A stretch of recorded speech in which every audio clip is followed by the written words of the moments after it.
নমস্কার, দেখছেন কলকাতা টিভি। আপনাদের সঙ্গে আমি মধুবন্তী। শুরু করছি সেরা 10। আর শুরুতেই যে খবরে নজর রাখবো, মুখ্যমন্ত্রী মমতা বন্দ্যোপাধ্যায় তার শারীরিক অবস্থা। বাড়িতে পড়ে গিয়ে কপালে চোট পেয়েছেন তিনি। এখন কেমন রয়েছেন মমতা বন্দ্যোপাধ্যায়?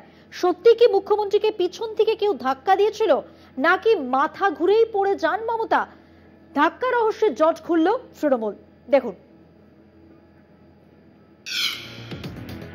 পড়ে গিয়ে কপালে আঘাত পেয়েছেন মুখ্যমন্ত্রী মমতা বন্দ্যোপাধ্যায়। তৃণমূলের এক্স স্যান্ডেলে এই পোস্ট দেখেই রাজ্য জুড়ে হুলস্থুল। মমতার জখম হবার খবর চাউর হতেই রাজ্য রাজনীতির তোলপাড়। তড়িঘড়ি এসএসকেএমে নিয়ে যাওয়া হয় মমতা বন্দ্যোপাধ্যায়কে। হুইল চেয়ারে করে হাসপাতালে নিয়ে যাওয়ার ছবি ধরা পড়ে কলকাতা টিভির ক্যামেরায়। ছবিতেই দেখা যায় মুখ্যমন্ত্রীর কপালে এবং নাকে গভীর ক্ষত, রক্ত গড়িয়ে জমাট বেঁধে গিয়েছে। উচ্চ পর্যায়ের মেডিকেল বোর্ড গঠন করে প্রথমে এসএসকেএমে চিকিৎসা হয় মমতার, পরে সিটি স্ক্যানের জন্য নিয়ে যাওয়া হয় বাঙুর নিউরো সায়েন্সে। মমতা হাসপাতালে থাকতে চাননি, রাতেই বাড়ি ফিরে যান। পিছন থেকে ধাক্কা, তাতেই পড়ে যান মমতা। এসএসকেএম এর মেডিকেল বুলেটিনে রীতিমতো শোরগোল পড়ে যায়। পরে অবশ্য এসএসকেএম অধিকর্তা জানান, মুখ্যমন্ত্রীর মনে হয়েছিল কেউ হয়তো তাকে পিছন থেকে ধাক্কা মেরেছে। সত্যি কি কেউ ধাক্কা মেরেছিল, নাকি মাথা ঘুরে পড়ে যাওয়ার জন্যই মমতার এই ধারণা? আপাতত বাড়িতেই রয়েছেন মমতা, অবস্থা স্থিতিশীল। এদিন সকালে মুখ্যমন্ত্রীর সঙ্গে দেখা করতে যান পুলিশ কমিশনার বিনীত গোয়েল। সুস্থ হতেই প্রধানমন্ত্রী নরেন্দ্র মোদী, রাহুল গান্ধী, তেজস্বী যাদব, নবীন পট্টনায়ককে এক স্যান্ডেলে ধন্যবাদ জানান মুখ্যমন্ত্রী। কলকাতা টিভি। যেমনটা আপনাদের জানাচ্ছিলাম যে বাড়িতে পড়ে গিয়ে কপালে চোট পেয়েছেন, গুরুতর আহত হয়েছেন মুখ্যমন্ত্রী মমতা বন্দ্যোপাধ্যায়। গতকাল রাতে মুখ্যমন্ত্রীর অসুস্থতার খবর ছড়িয়ে পড়ার পরই জেলায় জেলায় শুরু হয়েছে তার সুস্থতা কামনা করে পূজা অর্চন। দেখে নিন। মুখ্যমন্ত্রীর সুস্থতা কামনা করে মমতা বন্দ্যোপাধ্যায়ের নামে তারাপীঠ মন্দিরে পুজো দিল বীরভূম জেলা তৃণমূলের কোর কমিটি। লোকসভা নির্বাচনের মুখে Trinamool supremo Mamata বন্দ্যোপাধ্যায়ই core committee তৈরি করে দিয়েছিলেন। তারাপীঠ মন্দিরে উপস্থিত ছিলেন রাজ্যের ক্ষুদ্র, ছোট ও মাঝারি শিল্প, বস্ত্র বিভাগ দপ্তরের মন্ত্রী চন্দ্রনাথ সিনহা, রামপুরহাটের বিধায়ক আশিস বন্দ্যোপাধ্যায়, লাভপুরের তৃণমূল বিধায়ক অভিজিৎ সিনহা, তৃণমূলের কোর কমিটির আহ্বায়ক তথা সিউড়ির বিধায়ক বিকাশ রায় চৌধুরী এবং কোর কমিটির সদস্য সুদীপ্ত ঘোষ। মুখ্যমন্ত্রী মমতা বন্দ্যোপাধ্যায়ের দ্রুত সুস্থতা কামনায় গঙ্গাসাগরের কপিলমুনির মন্দিরে পুজো দিলেন মন্ত্রী বঙ্কিমচন্দ্র হাজরা। তাঁর সঙ্গে ছিলেন সাগর ব্লকের তৃণমূল কংগ্রেসের কর্মী সমর্থক সহ জেলা তৃণমূলের অন্যান্য নেতারা। মুখ্যমন্ত্রীর সুস্থতার কামনায় কালচিনি দুর্গা মন্দিরে পুজো দিলেন তৃণমূলের নেতা ও কর্মীরা। শুক্রবার সকালে তৃণমূলের লতাবাড়ি অঞ্চল সভাপতি মৃত্যুঞ্জয় দে ও তৃণমূল নেতা কর্মীরা কালচিনির দুর্গা মন্দিরে পুজো দেন। কলকাতা টিভি। আগামীকালই আমরা জানি লোকসভা নির্বাচনের নির্ঘণ্ট ঘোষণা হতে চলেছে। আজই নির্বাচন কমিশন জানিয়েছে। এবার প্রশ্ন উঠছে, তাহলে কি 7 দফায় ভোট হবে বাংলায়? আর এই প্রশ্নই কিন্তু এখনো পর্যন্ত জিইয়ে রয়েছে। বাংলায় ঠিক কত দফায় ভোট হবে প্রশ্ন সেটাই। বাংলায় লোকসভা ভোট 7 দফায়, বাংলায় লোকসভা ভোট 7 দফায় হবে কিনা আর কয়েক ঘন্টার অপেক্ষা, কমিশন সূত্রে জানা যাবে। তবে কমিশন সূত্রে এটাই খবর, 7 দফায় বাংলায় ভোট ঘোষণার পর আসবে আরো কেন্দ্রীয় বাহিনী। বাংলায় লোকসভা ভোট 7 দফায় কিনা সেটাই এখন সব থেকে বড় প্রশ্ন। এর আগেও আমরা 2019-এ যা দেখেছি, লোকসভা ভোট 7 দফাতেই হয় এবং এবারেও তার ব্যতিক্রম হবে কিনা বা ঠিক কি হতে চলেছে আগামীকালই সেটা স্পষ্ট হবে। আগামীকাল 16ই মার্চ শনিবার ঠিক দুপুর 3টের সময় লোকসভা নির্বাচনের যে নির্ঘণ্ট ঘোষণা করা হবে নির্বাচন কমিশনের পক্ষ থেকে, সেখানে বাংলায় ক দফা ভোট হবে সেটাই এখন বড় প্রশ্ন।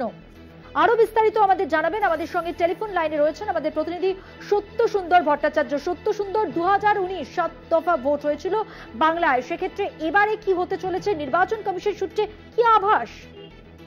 দেখো, গতবার লোকসভা নির্বাচন 7 দফাতে হয়েছিল এ রাজ্যে। 2024-এর লোকসভা নির্বাচনও কিন্তু 7 দফাতে হতে চলেছে, এমনটাই কিন্তু কমিশন সূত্রে খবর। এর পাশাপাশি এর আগে যখন নির্বাচন কমিশনের ফুল বেঞ্চ রাজ্যে এসেছিল তার আগেই তারা নির্দেশ দিয়েছিল যে রাজ্যে জামিন অযোগ্য গ্রেফতারি পরোয়ানার যে সংখ্যাটা রয়েছে সেটা শূন্যে নামাতে হবে। অর্থাৎ যারা ট্রাভেল মঙ্গার রয়েছে এবং জামিন অযোগ্য ধারায় যাদের বিরুদ্ধে গ্রেফতারি পরোয়ানা রয়েছে তাদেরকে গ্রেফতার করতে হবে। সরাসরি কিন্তু সেই নির্দেশ মুখ্য নির্বাচনী আধিকারিকের দপ্তরে জানানো হয়েছিল এবং সেই মারফত কিন্তু ইতিমধ্যেই বিভিন্ন জেলার জেলাশাসক এবং পুলিশ সুপারদেরকে সেই নির্দেশ দেওয়া হয়েছে মুখ্য নির্বাচনী আধিকারিকের দপ্তরের তরফে।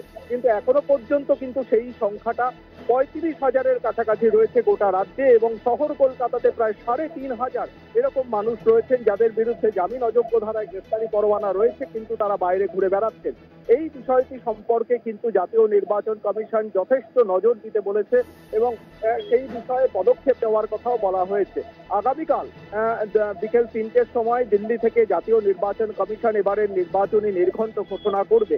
তার আগে যাতে আইন শৃঙ্খলা পরিস্থিতি স্বাভাবিক রাখা যায় সেই লক্ষ্যে আজকেও কিন্তু এক দফায় মুখ্য নির্বাচনী আধিকারিকের দপ্তরের তরফে বিভিন্ন জেলার জেলাশাসক এবং পুলিশ সুপারদের সঙ্গে ভিডিও কনফারেন্স হয় এবং সেখানেও কিন্তু এই নির্দেশ দেওয়া হয়েছে।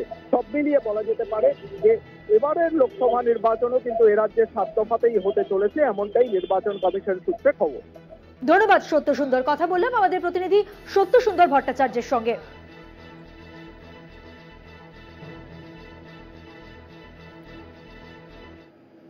এর আগে যেমনটা বলছিলাম, আগামীকাল শনিবার 2024-এর লোকসভা নির্বাচনের দিনক্ষণ ঘোষণা জানিয়ে দিয়েছে নির্বাচন কমিশন। ঠিক দুপুর 3টে নাগাদ ভোটের দিনক্ষণ ঘোষণা করা হবে। অরুণাচল প্রদেশ, অন্ধ্রপ্রদেশ, ওড়িশা, সিকিম 4টি রাজ্যের বিধানসভা ভোটেরও নির্ঘণ্ট প্রকাশ হবে একই সঙ্গে। বৃহস্পতিতেই নির্বাচন কমিশনের জোড়া শূন্য পদে নিয়োগ।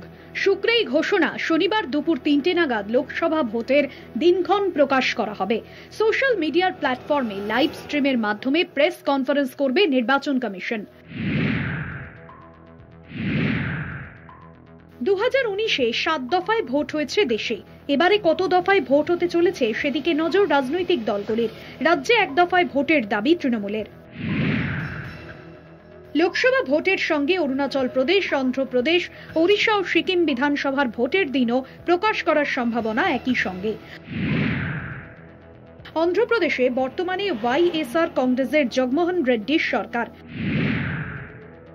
অরুণাচল প্রদেশে এনডিএর পেমা খান্ডুর সরকার ক্ষমতাসীন।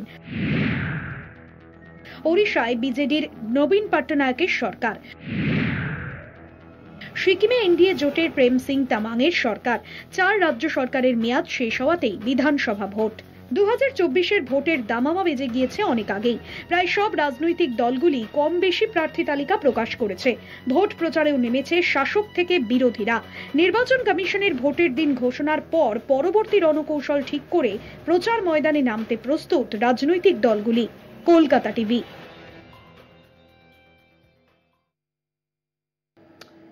বন্ড মারফত কোন সংস্থা কত টাকা কোন রাজনৈতিক দলকে চাঁদা দিয়েছে এবার তাও জানা যাবে।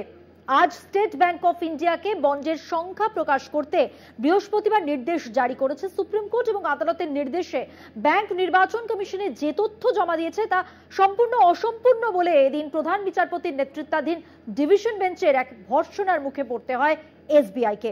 দেখুন, নির্বাচন কমিশনকে দেওয়া বন্ড সংক্রান্ত তথ্য অসম্পূর্ণ। প্রধান বিচারপতি ডিওয়াই চন্দ্রচূড়ের নেতৃত্বাধীন 5 সদস্যের সাংবিধানিক বেঞ্চ এভাবেই স্টেট ব্যাংক অফ ইন্ডিয়া কর্তৃপক্ষকে কড়া ভাষায় ধমক দিল। সর্বোচ্চ আদালতের নির্দেশ আগামী 18 মার্চের মধ্যে সম্পূর্ণ তথ্য জমা দিতে হবে এসবিআইকে। নির্বাচনী বন্ডের নম্বর প্রকাশে এলে চাঁদা দাতার নাম ও তা কোন রাজনৈতিক দল পেয়েছে তা জানা যাবে। এদিন বন্ড নিয়ে মামলার শুনানির শুরুতেই প্রধান বিচারপতি জানতে চান কেন এসবিআই নির্বাচনী বন্ডের নম্বর প্রকাশ্যে আনেনি। আগামী সোমবারের মধ্যে তার ব্যাখ্যা দেওয়ার নির্দেশ দিয়েছে আদালত। নির্বাচনী বন্ডে বিভিন্ন সংস্থা মোট কত টাকা ব্যয় করেছে তা প্রকাশ করা হলেও কত টাকার কত সংখ্যক বন্ড মারফত ওই অর্থ রাজনৈতিক দলগুলির তহবিলে জমা পড়েছে তা জানানো হয়নি। সেখানেই কড়া মনোভাব নিয়েছে আদালত। উল্লেখ্য, ব্যাংকের কাছ থেকে নির্বাচন কমিশন যে তথ্য পেয়েছে তা প্রকাশ হওয়ার পর দেখা যাচ্ছে এ পর্যন্ত 24,737 কোটি টাকার বন্ড বিক্রি হয়েছে। একা বিজেপি 11,562 কোটি টাকা পেয়েছে। তারপরে থাকলেও অনেক দূরে রয়েছে তৃণমূল 3,214 কোটি টাকা। তৃতীয় স্থানে রয়েছে কংগ্রেস 2,818 কোটি। টাকা। চতুর্থ বিআরএস 2278 কোটি টাকা। পঞ্চম স্থানে রয়েছে বিজু জনতা দল, তাদের সংগ্রহ 1550 কোটি টাকা। বাম দলগুলি ছাড়া দেশের সব রাজনৈতিক দলই বন্ড মারফত দলীয় তহবিলে চাঁদা নিয়েছে। কমিশন এসবিআই এর দেওয়া দুটি ফাইল তাদের ওয়েবসাইটে আপলোড করেছে। 337 পাতার প্রথম ফাইলে কোন সংস্থা কত পরিমাণ নির্বাচনী বন্ড কিনেছে তা জানানো হয়েছে। পরের 422 পাতার ফাইলে কোন দল কত চাঁদা বাবদ পেয়েছে তা প্রকাশিত হয়। কলকাতা টিভি।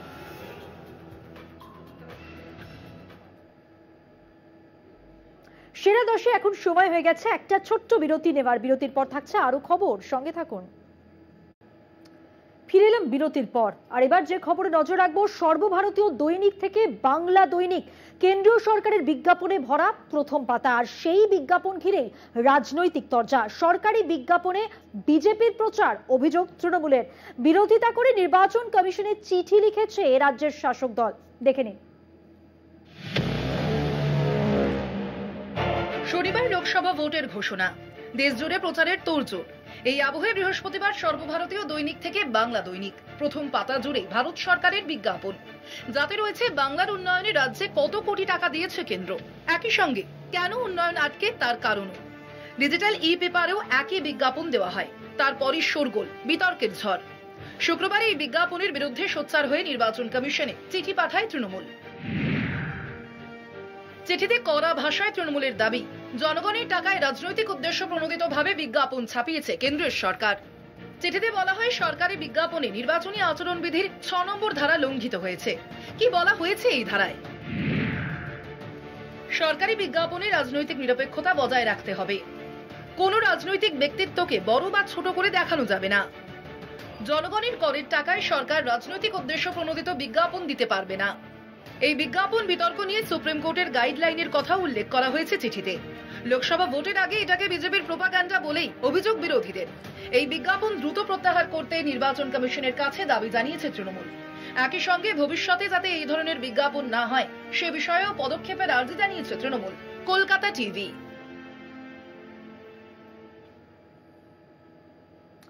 আমরা জানি নাগরিকত্ব সংশোধনী আইনে একেবারে তোলপাড় জাতীয় রাজনীতি। সিএর বিরুদ্ধে সোচ্চার বিজেপি বিরোধী দলগুলি। এবার নাগরিকত্ব সংশোধনী আইন বিরোধী সব মামলার শুনানিতে সম্মতি দিল সুপ্রিম কোর্ট। ইন্ডিয়ান ইউনিয়ন মুসলিম লীগ সহ 237টি আবেদন শুনবে সুপ্রিম কোর্ট। 19 মার্চ সুপ্রিম কোর্টে মামলার শুনানি। বৃহস্পতিবারই একটি সাক্ষাৎকারে অমিত শাহ স্পষ্টভাবে জানিয়েছেন, একবার যখন কার্যকর হয়ে গিয়েছে তখন কোনো মতেই নাগরিকত্ব সংশোধনী আইন প্রত্যাহার করা হবে না। কোনো রাজ্য তা আটকাতে পারবে না। এই আবহে শুক্রবার সিএ বিরোধী সব মামলার শুনানিতে সম্মতি দিল সুপ্রিম কোর্ট। সদ্য কার্যকর হওয়া নাগরিকত্ব সংশোধনী আইন ঘিরে উত্তাল জাতীয় রাজনীতি। আইনের স্থগিতাদেশের আর্জি জানিয়ে সুপ্রিম কোর্টে জমা পড়েছে প্রায় 2 শতাধিক আবেদন। এবার সেই আবেদন শুনতে সম্মত হল সুপ্রিম কোর্ট। শুক্রবার জানিয়ে দেওয়া হয়েছে আগামী 19 মার্চ মঙ্গলবার থেকে শুরু হবে শুনানি। ইন্ডিয়ান ইউনিয়ন মুসলিম লীগ সহ 237টি আবেদন শুনবে শীর্ষ আদালত। আইনজীবী কপিল সিবাল জরুরি ভিত্তিতে মামলার শুনানির আর্জি জানিয়েছেন। প্রধান বিচারপতি ডিওয়াই চন্দ্রচূড়ের বেঞ্চে হবে শুনানি। লোকসভা ভোটের আগে মোদী সরকারের সিএ লাগু করার সিদ্ধান্ত আদতে রাজনৈতিক চাল, অভিযোগ বিরোধীদের। জোর তর্ক বিতর্কে জড়ায় দেশের সব বিরোধী দল। তীব্র সমালোচনার মুখে পড়ে মোদী সরকার। শেষমেশ এই আইনের শুনানিতে সুপ্রিম সম্মতিতে কি বিতর্ক থামবে? রাজনৈতিক মহলের নজর সেদিকে। কলকাতা টিভি। শেষ পর্যন্ত পদ্মে ফিরলেন অর্জুন সিং। দিল্লিতে বিজেপির সদর দপ্তরে আনুষ্ঠানিকভাবে দলে যোগ। শুক্রবার পদ্ম শিবিরে যোগ দিলেন দিব্যেন্দু অধিকারীও। কর্মীদের সন্ত্রাসের হাত থেকে বাঁচাতে তৃণমূলে গিয়েছিলাম, সাফাই ব্যারাকপুরের সাংসদের। সন্দেশখালী নিয়ে তৃণমূলকে তোপ, তৃণমূল ত্যাগ করা অর্জুনের।